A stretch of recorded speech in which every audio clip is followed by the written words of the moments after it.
నమస్కారం. సుఖీభవకు స్వాగతం. ఈ రోజు సుఖీభవలో కాళ్ళు చేతుల్లో తిమ్మిర్లు బాధల, కిడ్నీ జబ్బుని ఎలా అనుమానించాలి, పరీక్షల ఒత్తిడిని చిత్తు చేయండిలా, దంత వైద్యంలో సంచలనం డిజిటల్ డెంటిస్ట్రీ, ఇంకా హెల్త్ టిప్. ఎక్కువసేపు ఒకే భంగిమలో కూర్చున్నప్పుడు, పడుకున్నప్పుడు కాళ్ళు చేతుల్లో తిమ్మిర్లు రావడం మనలో చాలా మందికి అనుభవమే. లేచి కాస్త అటు ఇటు నడవగానే ఈ తిమ్మిర్ల బాధలు తగ్గిపోతూ ఉంటాయి. అయితే మనం కూర్చునే పడుకునే భంగిమలతో నిమిత్తం లేకుండా కొంతమందికి కాళ్ళు చేతుల్లో తిమ్మిర్లు, చురుకుమనే పోట్లు వస్తూ ఉంటాయి. వస్తువుల్ని గట్టిగా పట్టుకోలేకపోతూ ఉంటారు. స్పర్శ జ్ఞానం కూడా తగ్గుతూ ఉంటుంది. ఈ రకమైన పరిస్థితిని డాక్టర్లు పెరిఫెరల్ న్యూరోపతిగా పిలుస్తారు. పెరిఫెరల్ న్యూరోపతి గురించిన పూర్తి వివరాల్ని ఇప్పుడు తెలుసుకుందాం. మన మెదడు ఇదే మన శరీరం మొత్తానికి యజమాని.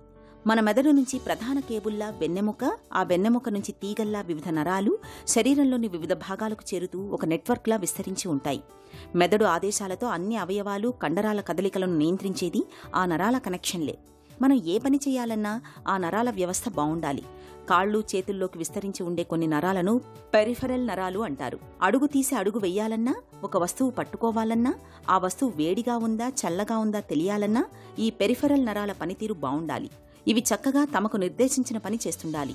ఈ నరాల వ్యవస్థలో ఎక్కడ ఏ చిన్న అవాంతరం తలెత్తినా స్పర్శ తగ్గడం, తిమ్మిర్లు పట్టడం, చురుక్కుమనే పోట్లు వంటి లక్షణాలు కనిపిస్తాయి. పెరిఫెరల్ నరాలు దెబ్బతినడం వల్ల కనిపించే ఇలాంటి లక్షణాల్ని డాక్టర్లు పెరిఫెరల్ న్యూరోపతిగా పిలుస్తారు. షుగర్ పేషెంట్లలో ఈ న్యూరోపతి సమస్య ఎక్కువగా కనిపిస్తుంటుంది. సాధారణంగా మనకి నర్వస్ సిస్టంలో central nervous system, peripheral nervous system అని ఉంటుంది. సెంట్రల్ నర్వస్ సిస్టంలో బ్రెయిన్, స్పైనల్ కార్డ్ నుంచి ఉంటుంది అన్నమాట. అయితే పెరిఫెరల్ నర్వస్ సిస్టమ్ అనేది ఈ స్పైనల్ కార్డ్ నుంచి, బ్రెయిన్ నుంచి వచ్చే కొన్ని నర్వ్స్ని మనం పెరిఫెరల్ నర్వస్ సిస్టమ్ అంటాం. ఈ పెరిఫెరల్ నర్వస్ సిస్టము దాని ప్రధానమైన ఫంక్షన్ ఏంటంటే కాళ్ళు చేతుల నుంచి కానీ మిగతా బాడీ నుంచి స్పర్శ తీసుకెళ్లే సెన్సరీ నర్వ్స్ని పెరిఫెరల్ నర్వస్ సిస్టంలో ఒక భాగం. దాన్ని సెన్సరీ నర్వస్ సిస్టమ్ అంటాం. అలాగే ఒక బాడీలో ఓ ఫంక్షన్ అంటే ఏదన్నా ఉదాహరణకి ఓ కాలు చెయ్యి కదిలించాలంటే కింద ఈ నర్వస్ సిస్టమ్ ఇంపార్టెంట్ అనమాట. అవి మోటార్ నర్వ్స్ ద్వారా జరుగుతుంది. సో అది కూడా పెరిఫెరల్ నర్వస్ సిస్టంలో భాగం. అలాగే అటానమిక్ నర్వస్ సిస్టమ్ కూడా ఉంటుంది. ఇది మనిషి యొక్క కొన్ని ఫంక్షన్స్ అటానమస్గా దానంతటగా చేసుకుంటూ వెళ్ళిపోతూ ఉంటుంది అనమాట. దాన్ని అటానమిక్ నర్వస్ సిస్టమ్ అంటాం. ఉదాహరణ గుండె వేగం కొట్టుకోవటం, అలాగే బ్లడ్ ప్రెషర్ మెయింటైన్ అవ్వటం, అలాగే మన ఇంటెస్టైన్ మొటిలిటీ అంటే మూమెంట్ అవ్వటం, అలాగే యూరిన్ కంట్రోల్లో ఉండటం, అలాగే సెక్షువల్ ఫంక్షన్, ఇలాంటివన్నీ కూడా అటానమిక్ నర్వస్ సిస్టమ్ కింద కంట్రోల్లో ఉంటుంది. ఈ నర్వస్ సిస్టమ్ కనుక కొన్ని వ్యాధుల మూలాన ఎఫెక్ట్ అయినప్పుడు వీళ్ళకి సెన్సరీ నర్వస్ సిస్టమ్ ఎఫెక్ట్ అయితే కాళ్ళు చేతులు తిమ్మిరిలాగా వస్తుంది. మోటార్ నర్వస్ సిస్టమ్ ఎఫెక్ట్ అయితే వీళ్ళకి వీక్నెస్ వస్తుంది. అటానమిక్ నర్వస్ సిస్టమ్ ఎఫెక్ట్ అయితే ఈ గుండె వేగంలో మార్పు రావటం కానీ, యూరిన్ కంట్రోల్లో ప్రాబ్లం కానీ, అలాగే గట్ మొటిలిటీ అంటే ఉదాహరణకి ఈ మోషన్కి వెళ్ళటం, ఇలాంటివన్నీ కంట్రోల్ తప్పే అవకాశం ఉంటుందన్నమాట.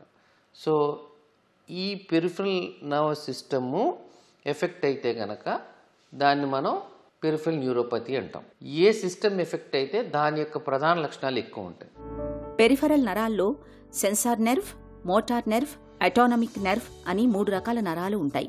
సెన్సార్ నరం దెబ్బతిన్నప్పుడు స్పర్శజ్ఞానం తగ్గుతుంది. వేడి చల్లటి వస్తువుల మధ్య తేడాను గుర్తించలేరు. కాళ్లకు దెబ్బ తగిలినా తెలియదు. చేతులు కాళ్ళు మొద్దుబారిపోతుంటాయి. రాత్రి వేళ కాళ్లలో మంటలు పుడుతుంటాయి. వేళ్నీళ్లు పట్టుకుంటే చేతికి బొబ్బలు వస్తాయి, కానీ నొప్పి తెలియదు. రాళ్ల మీద నడుస్తున్నప్పుడు కూడా వారికి నొప్పి తెలియదు. మధుమేహంతో బాధపడే వారిలో ఈ నరాలు దెబ్బతినడం చాలా ప్రమాదం. కండరాలకు పటుత్వం ఇచ్చే మోటార్ నరం దెబ్బతిన్నప్పుడు వస్తువుల్ని పట్టుకోవడం చాలా కష్టంగా ఉంటుంది. కండరాలు పూర్తిగా బలహీనపడతాయి. అన్నం కలుపుకోవడం కూడా కష్టంగా ఉంటుంది. తమ పనులు తాము చేసుకోలేరు. అటామిక్ నరం దెబ్బతిన్నప్పుడు మన గుండె, శ్వాస వేగాల్లో తేడా తెలుస్తుంది. న్యూరోపతి అనేది మనకి ఈ పెరిఫెరల్ నర్వస్ సిస్టమ్ ఎఫెక్ట్ అయినప్పుడు వస్తుంది. సో న్యూరోపతికి కారణాలు చాలామందికి అంటే వయసుని బట్టి కారణాలు మనం అనుకోవాల్సి వస్తుంటుంది. అందుకే ఇప్పుడు మనం చూస్తే కనుక కామనిస్ట్ డయాబెటీస్ అంటే షుగరు కంట్రోల్లో లేని వాళ్ళకి, లేకపోతే షుగర్ లాంగ్ స్టాండింగ్ ఉన్న వాళ్ళకి ఈ న్యూరోపతి వచ్చే అవకాశం ఉంటుంది. అలాగే కొన్నిసార్లు ఏమన్నా అంటే వైటమిన్స్ మూలన న్యూట్రిషన్ డెఫిషియన్సీ మూలన కూడా వైటమిన్స్ తగ్గితే కూడా రావచ్చు. అలాగే కొంతమందికి ఎక్కడైనా నర్వ్ కంప్రెస్ అయ్యి దాన్ని మనం ప్రెషర్ ప్యాలసీ అంటాం. దాని మూలన కూడా వీళ్ళకి ఈ వీక్నెస్ వచ్చే అవకాశం ఉంటుంది. కామన్గా మనం చూసుకుంటే కార్పల్ టనల్ సిండ్రోమ్ అంటారు. అంటే చేతి దగ్గర ఇక్కడ మీడియన్ నర్వ్ కంప్రెస్ అవటం వలన వీళ్ళకి ఈ చేతులు ఈ వేళల్లో ముఖ్యంగా థంబ్లోను ఇండెక్స్ ఫింగర్లోను తిమ్మిరిలాగా వచ్చి వీళ్ళకి వీక్నెస్ వచ్చే అవకాశం కూడా ఉంటుంది. సో జనరల్గా మనం న్యూరోపతిని నిర్ధారించాలంటే ఫస్ట్ మనం హిస్టరీ తీసుకుంటాం. అంటే సిమ్టమ్స్ న్యూరోపతికి సంబంధించిన లక్షణాలా కాదా, అంటే కాళ్ళు చేతులు తిమ్మిర్లు ఉన్నాయా, వీక్నెస్ ఏమన్నా ఉందా, లేకపోతే వీళ్ళకి ఏమన్నా మోషన్కి వెళ్ళటంలో ప్రాబ్లం ఉందా, యూరిన్కి వెళ్ళటంలో ప్రాబ్లం ఉందా, నుంచుంటే పడిపోతున్నారా, బీపీ అంటే పల్స్ రేట్లు ఏమైనా వ్యత్యాసాలు ఉన్నాయా, ఇలాంటి హిస్టరీ తీసుకుంటాం. సో ఒకసారి మనం హిస్టరీ తీసుకున్న తర్వాత అది న్యూరోపతి లక్షణాలని కనుక మనం నిర్ధారణకు వస్తే దానికి తగ్గ టెస్టులు చేస్తాం. అంటే ముఖ్యంగా నర్వ్ కండక్షన్ స్టడీస్ చేస్తాం. ఈ నర్వ్ కండక్షన్ స్టడీస్ టెస్ట్లో ప్రధానంగా ఏ విధమైన నర్వస్ సిస్టమ్ ఎఫెక్ట్ అయింది అనేది మనకు గుర్తించగలుగుతాం. వాళ్ళు వేసుకునే మెడిసిన్ లిస్ట్ చెక్ చేయటం, క్లినికల్ ఎగ్జామినేషన్ చేయటం, తర్వాత మనం ఎలక్ట్రోఫిజియలాజికల్ స్టడీస్ చేయటం, అలాగే కంప్రెషన్ ఏమైనా ఉంటే కనుక దానికి తగ్గట్టు ఏమన్నా నర్వ్ కండక్షన్ స్టడీస్తో పాటు అల్ట్రాసౌండ్ చేయటమా, లేకపోతే ఏమైనా ఎంఆర్ఐ చేయటమా, అలాంటి టెస్టులు చేయటం, అలాగే కొన్ని బ్లడ్ టెస్టులు చేయటం, షుగర్ టెస్టులు, B12 లెవెల్స్, థైరాయిడ్ లెవెల్స్ అలాంటివి చేయటం, అలాంటివి చేసి దానికి తగ్గట్టు మనం ట్రీట్మెంట్ ఇస్తాం. పెరిఫెరల్ న్యూరోపతి సాధారణంగా మధుమేహుల్లో ఎక్కువగా కనిపిస్తుంటుంది. మధుమేహంతో పాటు మద్యపానం, కాలేయ జబ్బులు, క్యాన్సర్లతో బాధపడుతున్నప్పుడు కూడా న్యూరోపతి కనిపించే అవకాశం ఉంటుంది. ఏదైనా ప్రమాదంలో గాయపడినప్పుడు కట్టు సరిగ్గా కట్టకపోయిన సందర్భాల్లో కూడా పెరిఫెరల్ న్యూరోపతి కనిపించవచ్చు. GB syndrome, connective tissue diseases కూడా ఈ వ్యాధికి కారణమవుతాయి. కొన్ని కుటుంబాల్లో పెరిఫెరల్ న్యూరోపతి వంశపారంపర్యంగా కూడా రావచ్చు. పంట పొలాల్లో ఉపయోగించే పెస్టిసైడ్స్, టీబీ, క్యాన్సర్ నివారణకు వాడే కొన్ని రకాల మందుల కారణంగా కూడా న్యూరోపతి రావచ్చు. పేషెంట్లలో కనిపించే లక్షణాలను బట్టి న్యూరోపతిని చాలా వరకు నిర్ధారణ చేయవచ్చు.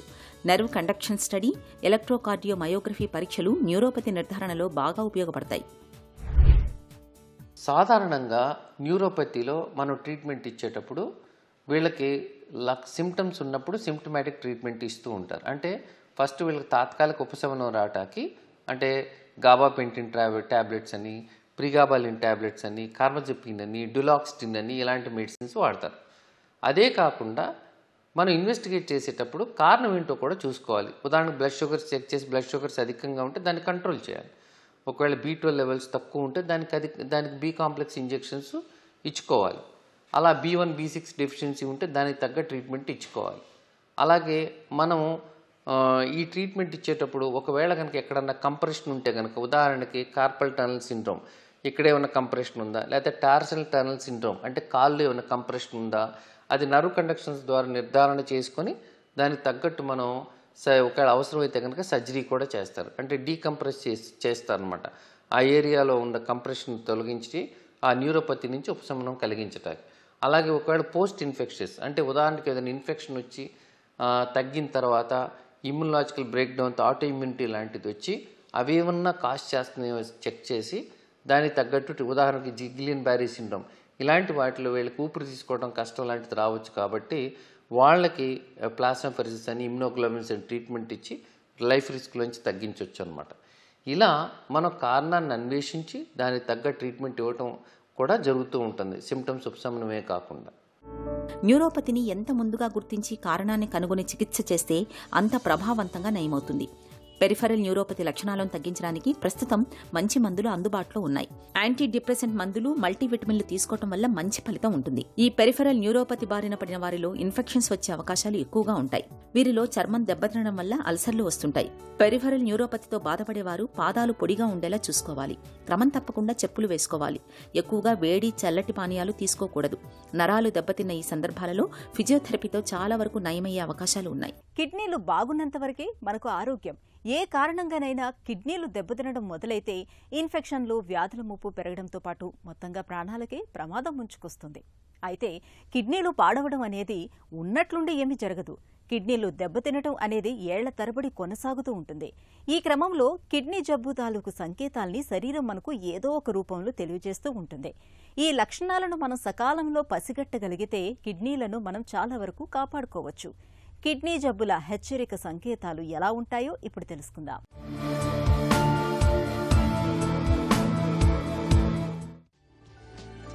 దీర్ఘకాలికంగా మధుమేహం, అధిక రక్తపోటు నియంత్రణలో లేకపోతే వాటి విషప్రభావానికి గురై కిడ్నీలు మెల్లగా నిర్వీర్యం కావటం ప్రారంభిస్తాయి.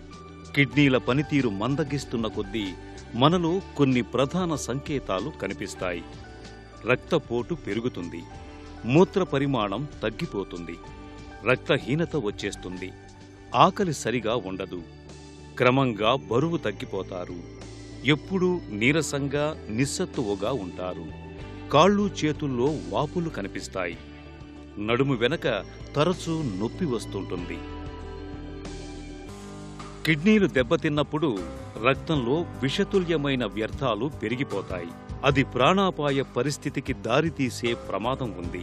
అందుకే కిడ్నీల ఫెయిల్యూర్ బాధితులు సాధారణ జీవితం గడపాలంటే వైద్య పరికరాలతో తప్పనిసరిగా రక్తాన్ని శుద్ధి చేసుకోవాల్సిందే. పరీక్షలు దగ్గర పడుతున్న కొద్దీ విద్యార్థుల్లో ఒక రకమైన ఒత్తిడి పెరుగుతూ ఉంటుంది.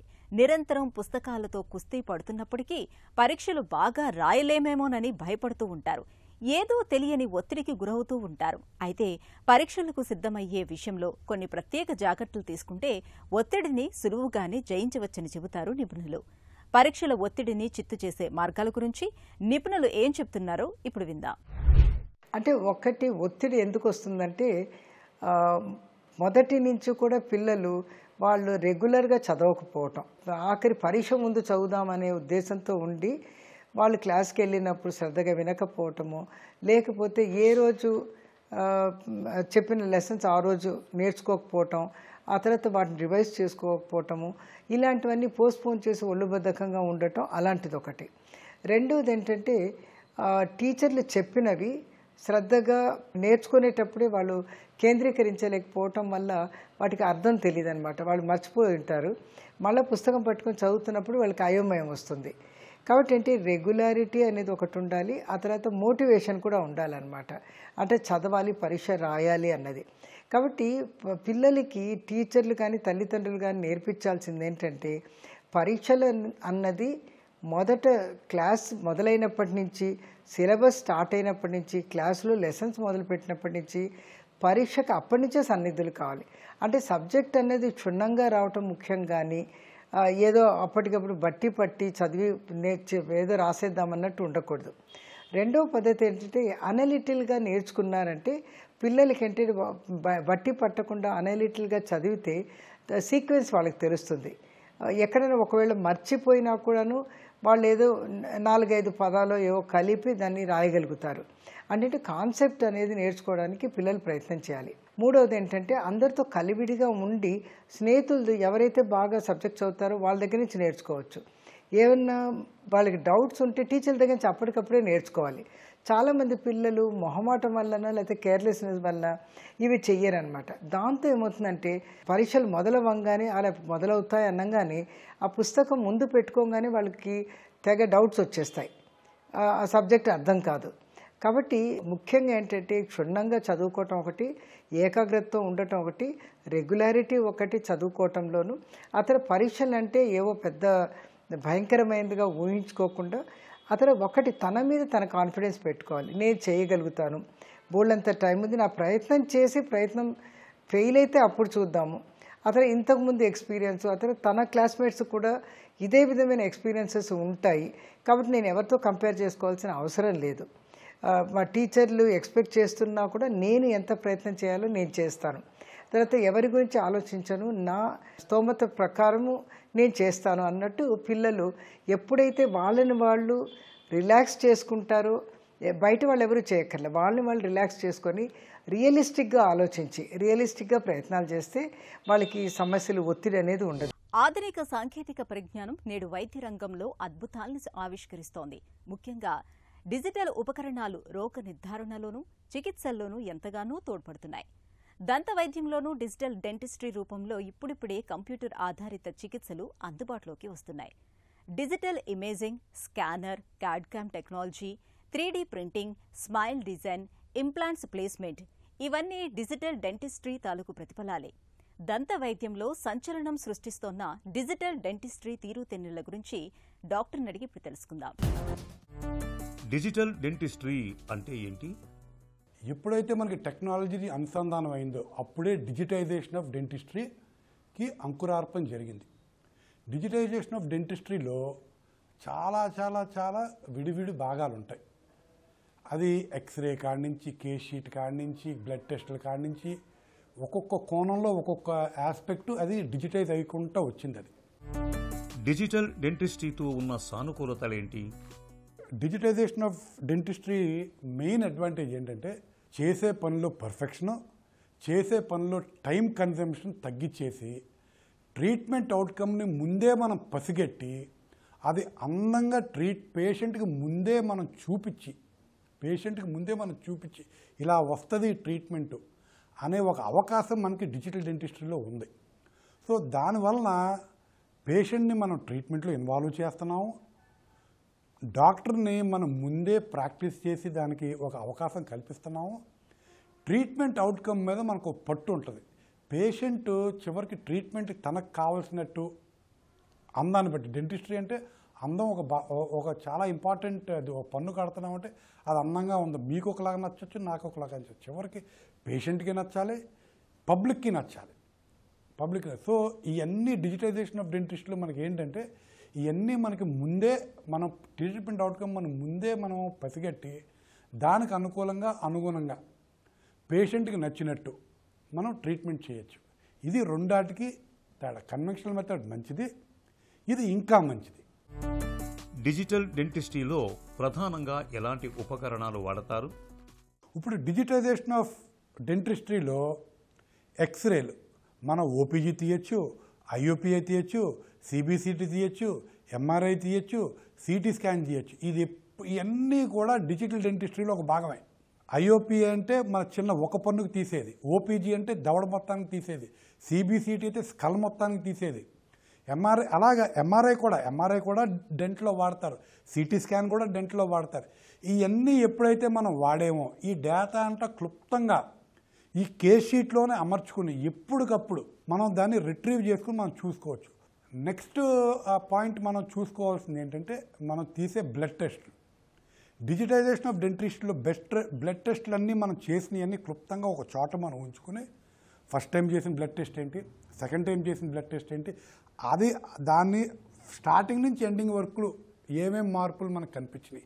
ఎక్స్రేలు కూడా ట్రీట్మెంట్ ముందు మన దవడ ఎలా ఉంది, ట్రీట్మెంట్ జరుగుతున్నప్పుడు మన దవడ ఎలా ఉంది, ట్రీట్మెంట్ అయిపోయిన తర్వాత మన దవడ ఎలా ఉంది, అవన్నీ ఒకదాని మీద ఒకటి ఓవర్లాప్ చేసుకుంటూ ట్రీట్మెంట్ ప్రోగ్రెస్ని ముందే కనిపెట్టుకుంటూ ఆ ట్రీట్మెంట్ ప్రోగ్రెస్ జరుగుతున్నప్పుడు ఏమన్నా మనం అనుకున్న దానికన్నా ఆ నిర్దిష్టమైన దారిలో కన్నా దారి తప్పుతుంటే మనం రీప్లాన్ చేసుకుంటూ మన ట్రీట్మెంట్ అవుట్కమ్ పెంపొందించుకోవడానికి ఇది ఒక ఎక్సలెంట్ టూల్.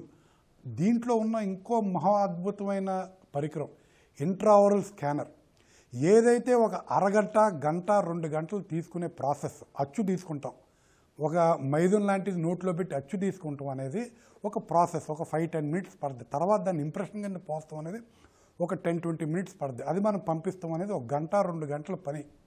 గంట, 2 గంటల పని కరెక్ట్గా నిమిషంలో పూర్తి చేసేసి ఎక్కడికన్నా విదేశాలకు కూడా మీ నోటి అచ్చుని ప్రపంచంలో ఏ మూలకన్నా 1 సెకండ్లో పంపించగలిగే ఒక మహా అద్భుతమైన పరికరం ఇంట్రావరల్ స్కానర్. ఆ ఇంట్రావరల్ స్కానర్తో అక్కడికక్కడే మనం ట్రీట్మెంట్ ప్లానింగ్లో భాగం చేసుకుని ఒక ఇంప్లాంట్ వేయాలి అంటే ఎక్కడ నిర్దిష్టమైన ప్లేస్లో మనం వేయాలి, ఎంత టైంలో మనం వేయచ్చు, ఎంత పర్ఫెక్ట్గా వేయచ్చు, ఎంత ప్రిసైజ్గా వేయచ్చు, మనం ప్లాన్ చేసుకుని ప్రాక్టీస్ చేసుకుని 10 సార్లు పర్ఫామ్ చేసి ట్రీట్మెంట్కి అద్భుతమైన రిజల్ట్స్ పేషెంట్కి మనం ఇవ్వగలిగే ఒక అవకాశం ఉంటుంది. డిజిటల్ డెంటిస్ట్రీ భవిష్యత్ ఎలా ఉండబోతోంది? డిజిటల్ డెంటిస్ట్రీలో సిబిసిటీ మన సిటీ ఎలా ఉంటుంది అలాగే ఒక కోన్ బీమ్ వాడి సిబిసిటీ ఇంకా కొంచెం తక్కువ ప్లేస్లో, ఎక్కువ ఎక్స్పోజర్ లేకుండా తక్కువ ప్లేస్లో ఇది చేసుకుని దీన్ని ఇంట్రావరల్ స్కానర్ని దీన్ని మన ట్రీట్మెంట్ ప్లానింగ్ని మనం అనుసంధానం చేసుకుంటే మహా అద్భుతమైన ట్రీట్మెంట్ ప్లానింగ్స్ మనం చేసుకోగలం. ఎస్పెషల్లీ ఇంతకుముందు మనం అచ్చు తీసి పంపించి తిరిగి డాక్టర్ దగ్గరికి రావాలంటే ఒక క్రౌన్ కానీ, ఒక బ్రిడ్జ్ కానీ, ఒక క్యాప్ కానీ ఏదైనా సరే వెళ్తానికో రోజు, వస్తానికో రోజు, చేస్తానికి ఒక నెల. అలాంటిది ఇప్పుడు ఏమైంది, ఇంతకుముందు నెల అయ్యేది, ఇప్పుడు వారం అయింది, ఇప్పుడు రోజు అయింది, ఇప్పుడు గంటలో ఇచ్చేస్తున్నారు పళ్ళు. ఎందుకు? డిజిటల్ డెంటిస్ట్రీని అనుసంధానం చేసుకుని మనం వాడుకుంటున్నాం కాబట్టి నెలలో అయ్యేది ఒక గంటలో అవుతుంది. అలాంటి అవకాశం ఉన్న scope and area is digital dentistry. ఇంకొకటి మనకి ఎస్పెషల్లీ క్యాన్సర్ పేషెంట్లకి కానీ, దవడ ఇరిగిన వాళ్ళకి కానీ, ఇప్పుడు మనం ఆపరేషన్ చేసే ముందే సిబిసిటీ తీసేయగలిగితే ఒక అవకాశం ఉంటే సిబిసిటీ తీసేయగలిగితే ఆపరేషన్ అయిపోయే లోపు అది ఫ్రాక్చర్ అవ్వచ్చు, ఇంకోటి క్యాన్సర్ అవ్వచ్చు. ఆపరేషన్ అయిపోయే లోపే మనం వాళ్ళు కొత్త దవడ తయారు చేసేసి ఆపరేషన్ ముగించే లోపే ఆ కొత్త దవడను లోపల పెట్టేసే స్కోప్ ఆఫ్ ట్రీట్మెంట్స్ కూడా వచ్చేసినవి మేము చేస్తున్నాం. డిజిటల్ డెంటిస్ట్రీని దంత వైద్యంలో ఒక సంచలనంగా చెప్పుకోవచ్చు. కంప్యూటర్ గైడెడ్ ఉపకరణాల సాయంతో దంత సమస్యల్ని సులువుగా, ఖచ్చితత్వంతో గుర్తించడానికి, చికిత్స చేయటానికి వీలవుతుంది అనటంలో ఎలాంటి సందేహం అక్కర్లేదు. ఒక చిన్న చిట్కా మీకోసం. మెనోపాజ్ దశలో సొంటి, ధనియాలు, జీలకర్ర ఈ మూడింటిని కషాయములా కాచుకొని రోజుకు 2 పూటలా తీసుకోండి. మెనోపాజ్ దశలో తలెత్తే శారీరక, మానసిక ఇబ్బందుల నుంచి మంచి ఉపశమనం లభిస్తుంది.